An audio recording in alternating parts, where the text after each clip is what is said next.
To start off, the weather is unpredictable at times. You could get all 4 seasons in one day, it seems like. A lot of rain.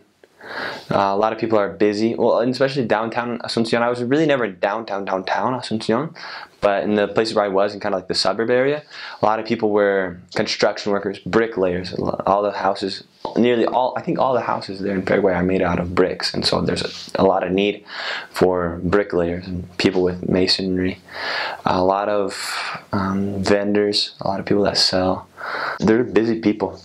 They also keep to themselves a lot sometimes. There's a drink called tereré, which is mostly a social activity. When they drink it, it's like grass in a cup with a metal straw in it, and they put water in it, and they drink the water out of it, and they share it to all their friends. And so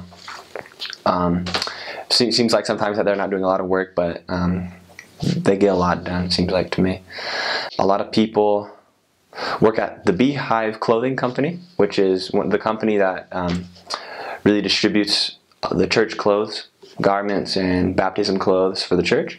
And there's a huge hub in Paraguay, in Asuncion, in Luque, city outside of Asuncion.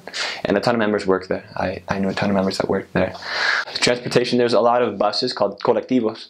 Those buses are an adventure for sure, because it's fun to be on one of those buses.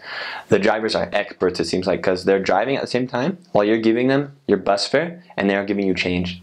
And they're just driving in. Right when you step on, they start off again without really hesitating.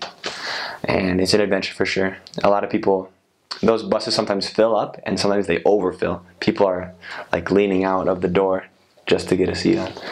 A lot of people stand up on those buses because there's not a lot of seats. Crime and safety, on only one occasion was I ever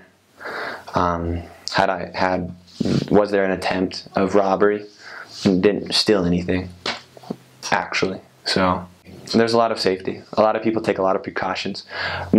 You could say that a lot of the really wealthy looking houses look like high security prisons because they have cameras, they have high walls, they have just about everything to protect their homes.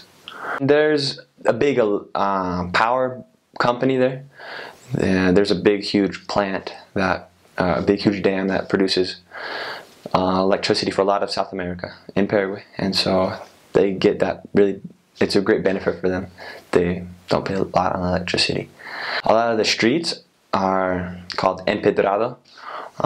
They still haven't paved a lot of their streets, and so they fill most of their streets with pieces of charred rock with sand, and they drive their cars on that sometimes, and it'll ruin their car. So there's a lot of tire shops. Yeah, there's a lot of lawyers. We usually just played soccer on P-days. Yeah, soccer is huge there, obviously. In any part of South America, it'll be huge. A lot of big places. It's really not a touristy place. I would hardly see tourists in Asuncion. The biggest rivalry there is Olimpia, black and white, and Cerro Porteño, which is red and blue, and they really butt heads. And I would say go Olimpia for sure. But yeah, and there's all the little kids there want to be soccer players for sure.